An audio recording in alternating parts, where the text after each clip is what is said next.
everyone, and welcome to Purdue's Mackey Arena. It's time for the Boiler Ball pregame show. I'm Rob Blackman. This is Chris Forman.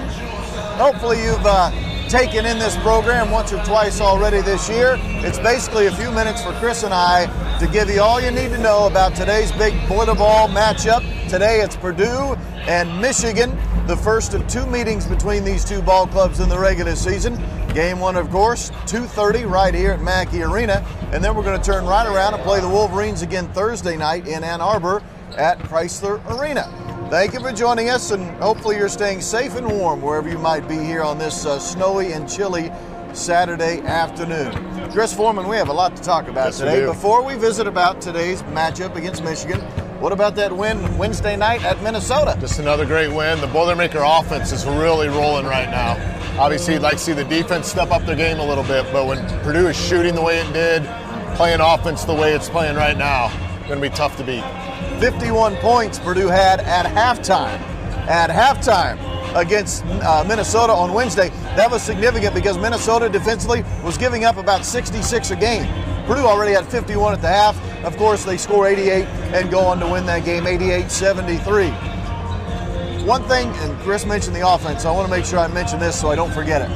Purdue shot the ball extremely well from the three-point line in that game, better than 50% as a ball club. Did you know, of the current 9-man regular rotation, the current rotation of 9, take away the two big guys and Zach Edey and Travion Williams, he already knows this, but did you know, every other Boilermaker is shooting better than 40% from three. Yeah, it's remarkable. And you look at up and down the lineup, you have seven guys shooting 40% or better. I mean, you just pick your poison. Sasha Stefanovic, Jaden Ivey, Isaiah Thompson make shots. Eric Hunter makes shots. Ethan Morton has made about 4 3-pointers in a row. Caleb First is shooting over 40% from three on low numbers. So it's just whoever gets the ball and is hot, get it to him and keep shooting. How about Eric Hunter Jr., career high 20 points on Wednesday night? Yeah, it's great to see Eric playing the way he is right now. Probably playing the best ball of his career. He's really locked in on the defensive end as well. He's making a lot of shots, shooting over 60% from three in Big Ten play. Just what you need from a senior point guard at this time of the season. All right, so let's talk about the matchup here with Michigan. The Wolverines are 11-8. They're 5-4 in the Big Ten, but don't let that record fool you. They have plenty of talent. They have a freshman class that, depending on which recruiting service you pay attention to, was ranked either number 1 or number 2 in the country coming into this year. 3 different McDonald's All-Americans will play in the regular rotation for them as part of a true freshman class here today for the Wolverines. They're playing better as of late, probably, Chris, just because the freshmen are starting to come around late in the season. Yeah, this is a team that, scares you as an opponent because they have so much talent. When you bring in the number 1 recruiting class in the country, they're going to go through their ups and downs, and you don't want to catch them on an up night because it could be a very long night for you. Caleb Houston is an outstanding talent. Moussa Diabate is very physical, very good player at 6'11", and they just really haven't quite found the groove yet, playing alongside some other stars like Hunter Dickinson. Hunter Dickinson, second-team All-American last year. He's picked up right where he's left off, averaging 20 points a game in the Big Ten games this year. Eli Brooks, who's a senior point guard, he's the winningest player in the history of Michigan basketball. Now you think about that. Michigan basketball, been pretty salty over the years. Their winningest player in program history is Eli Brooks. That's how good this guy has been. And then Devontae Jones, who transferred in, from Coastal Carolina, is playing well as of late. He had 18 points against Nebraska in their last game on Tuesday night. Caleb Houston, we should have a pretty good scouting report on this guy. He and Zach Edey were on the same team this summer. Yeah, he played in the under-19s for Canada with Zach over in Latvia. They finished third, winning bronze. Caleb had an outstanding tournament there. Very good three-point shooter. Just do not want to get him in a rhythm. Want to get him off the three-point line and make him earn his points. All right, speaking of three-point shooters, how about our own Sasha Stefanovic? He hit a bit of a historical landmark on Wednesday night. Yeah, 200 career three-pointers. He's the 9th player in school history to reach that mark. And if you think about his career and what he has done here at Purdue, it's pretty remarkable. Had no major offers his senior year, kind of bet on himself. Scholarship opened up in February, his senior year at Crown Point. Coach Painter offered. A day later, he accepted. He was that excited. Took a redshirt year, struggled his freshman year, and then his last 3 years he's taken off. really proud of Sasha and the career he's had here.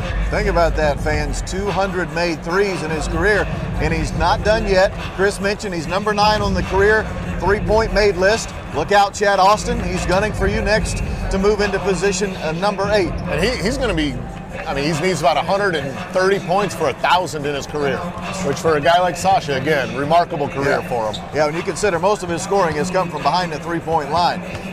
Speaking of Sasha and the senior class, and we're speaking specifically Travion Williams, Eric Hunter Jr., and Sasha Stefanovic, there's only one team in the Big Ten they have not beaten, and that's the team we're playing today. Yeah, Michigan's had our number of late. Beat us by 17 last year here in Mackey without Sasha. He was out for COVID with that game. Year before, they beat us in 2 overtimes. The game Travion had 36 and 20 up there, beat us in 2 overtimes. Came back here, beat us by about 10. The year we went to the Elite Eight, we played them early in the year in December. They beat us by about 20 up there. So they definitely had our number. They've had great talent. Hopefully the Boilermakers can reverse that trend today. It's interesting. The last time Purdue beat Michigan, 2018, it was a game played right here in Mackey. It was 92-88. And if you remember, Chris, and I don't know the specific numbers, I don't know that you will, sorry to put you on the spot, but the offensive efficiency numbers for both teams in that game were off the charts. It was one of the most, if you like offensive basketball, it was one of the most aesthetically pleasing college basketball games to ever be played. I still contend that's one of the best. I've been here 9 years. That's one of the best games I've ever seen. Purdue scored 92. I think the points per possession analytically was about 1.4 to about 1.36 for the entire game. It was an unbelievable display of shot making by both teams. It was interesting when that game was over. My former broadcast partner, the late great Larry Clisby, like Chris, he said that's one of the greatest games I've ever seen. Not just because Purdue was so good, Michigan was also so good. And sorry about that, Rob. After the game, Michigan changed the way they played. If you went to it, I think they made they might have made the national championship game that year. I think they did. I think they lost to Villanova in 2018. But they became more defensive after that game and knew that that's the only way they'd be able to really advance in the tournament. They would turn around and beat us in Washington, D.C., or pardon me, in New York City, right? New York City in the Big Ten tournament. But, man, what a game that was at Mackey Arena. Anyway, that was back in 2018. Some historical numbers to watch for today. If Purdue wins this afternoon for head coach Matt Painter, it will be career win number 400. 400 wins for Coach Paint, although not all of them came at Purdue. No, 25 his first year at Southern Illinois back in 2004, but came to Purdue. This will be number 375 at Purdue if we were to get it done. 17 years here at Purdue, 18 years as a coach, 400 wins. That's pretty elite company right there. The other significant number, and this certainly goes way beyond just one coach or one player. Well, this is a number that might boggle your mind. It certainly did mine when I saw it. If Purdue wins this afternoon, has a program, Purdue will have won 1,000 Big Ten games. There's no other team in the Big Ten that has ever won 1,000 conference games. This talks about the sustained success of this Purdue basketball program over 110 years, 5 years, whatever it is in Big Ten play. A lot of great coaches, a lot of great players that have gotten that done. Think about that, fans. 1,000 Big Ten wins over the years for Purdue basketball. Wow. If it happens today, we certainly hope it does. We also have had some significant news concerning our players on an individual level over the last couple of weeks. As we transition into February, it's not uncommon for most of the individual awards to start narrowing their list of potential candidates to win these awards at the end of the season. So both Jaden Ivey and Zach Edey this week, Chris, they find themselves on those whittled down lists. Yep, they were named to the top 20 Wooden Award watch list given to the nation's best player.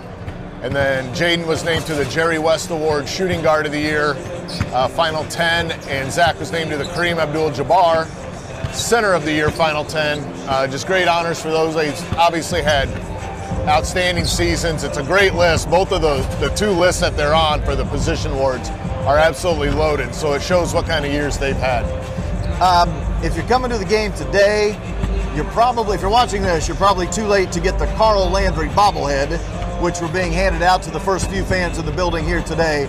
But if you can be here today, it's going to be an awesome afternoon as Purdue will honor Carl Landry, the former Boilermaker, who, I mean, let's be realistic, fans, was the first really, really high-level player to play under Matt Painter here at Purdue. Yeah, he really kind of changed the culture for Matt Painter and really started to elevate the program after a couple tough years. I wasn't here for Carl Landry. I'm sure you saw him play, but everyone tells me that he was one of the toughest dudes that you would ever play against, and then one of the nicest guys off the court. So I'm excited to see Carl. Never met him before, but should be a great reception for him as we honor him today.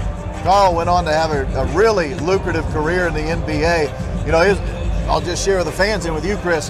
He had a really interesting 2-year stint with Coach Painter. You'll remember he was recruited out of Vincennes Junior College. He's originally from Milwaukee, but came from Vincennes, recruited by Coach Cady. That first year with Coach Painter, Carl played the first 5 or 6 games of the year. Yep. Had a knee injury, just couldn't get over it. The final game he played, I remember this very well, was at Evansville. Purdue lost that game.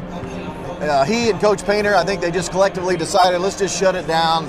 Let's try to get healthy for next year. And what a great decision that ended up being, because that next year, Chris, Purdue went to the NCAA tournament. Yeah, and he was first team All Big Ten, really led Purdue to the NCAA tournament along with David Teague, who had a great year that year as well. Then he went into the NBA, had a 10-year career with a handful of teams in the NBA, just an outstanding representative of Purdue University. And again, a thing where recruiting rankings don't matter. He wasn't ranked in recruiting rankings, and he came to Purdue, was a Purdue guy, changed the culture, and really got this program going again. Helped Purdue to that NCAA tournament. Purdue went to New Orleans, beat Arizona in round 1 in the 8-9 game, then turned around and had Florida on the ropes. We were tied, fans, if you remember, going into the final media timeout. Florida would eventually win that game. Florida would eventually go on and win the national championship. And did you notice I mentioned we were in New Orleans for that first Matt Painter NCAA tournament trip with Carl Landry leading away?